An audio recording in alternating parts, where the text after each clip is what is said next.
తప్పిపోయిన క్రిస్మస్ నక్షత్రం. ఆనందంతో నిండిన జింగిల్ పాప్ గ్రామంలో క్రిస్మస్కు అన్నీ సిద్ధమవుతున్నాయి. మంచురేఖలు ఆకాశంలో నర్తిస్తున్నాయి. వీధులన్నీ క్యాండీకేన్లతో అలంకరించబడ్డాయి. ప్రతి ఇంటి వెలుగులు మెరుస్తున్నాయి. గ్రామం మధ్యలో పెద్ద క్రిస్మస్ చెట్టు నిలబడి ఉంది. అది గ్రామంలోనే అతి ఎత్తైన చెట్టు. ఆ చెట్టు పైభాగంలో అత్యంత ముఖ్యమైన అలంకారం ఉంది. బంగారు క్రిస్మస్ నక్షత్రం.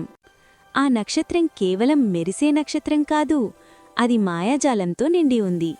అది గ్రామం మొత్తం ఆనందం, నవ్వులు, దయను పంచుతుంది. ఒక రాత్రి బలమైన గాలి వీచింది. హుష్ అని నక్షత్రం అరవగా గాలి దానిని చెట్టుమీద నుంచి పడవేసింది. అది గ్రామం అంచున ఉన్న మంచుగుట్టలో పడిపోయింది. మరుసటి రోజు ఉదయం క్రిస్మస్ వింతగా అనిపించింది. కుకీలు అంత తీపిగా లేవు. క్యారల్స్ మెల్లగా వినిపించాయి. మంచు మనుషులు కూడా బాధగా కనిపించారు. నక్షత్రాన్ని తిరిగి తీసుకురావాలి అని ఎర్రరంగు పెద్ద మఫ్లర్ వేసుకున్న బెన్నీ బన్నీ అన్నాడు. నేను సహాయం చేస్తాను అని తన పొట్టమీద జారుకుంటూ పెన్నీ పెంగ్విన్ అంది. నేను వస్తాను అని తోక ఊపుతో టోబీ కుక్క అరిచింది.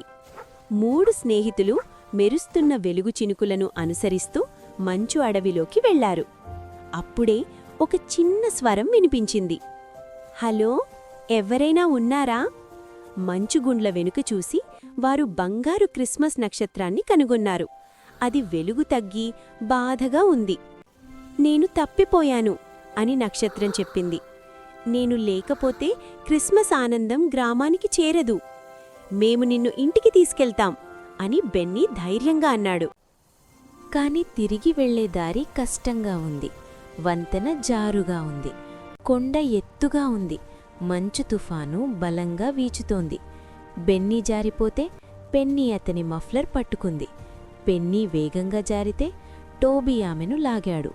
టోబీ అలసిపోయినప్పుడు నక్షత్రం మరింత వెలిగింది, వాళ్లకు వెచ్చదనమిచ్చేందుకు.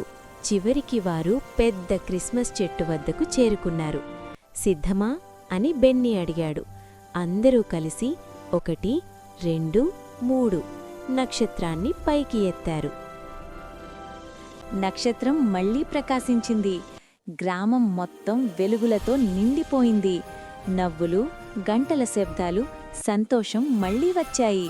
మంచు మనుషులు పెద్దగా నవ్వారు.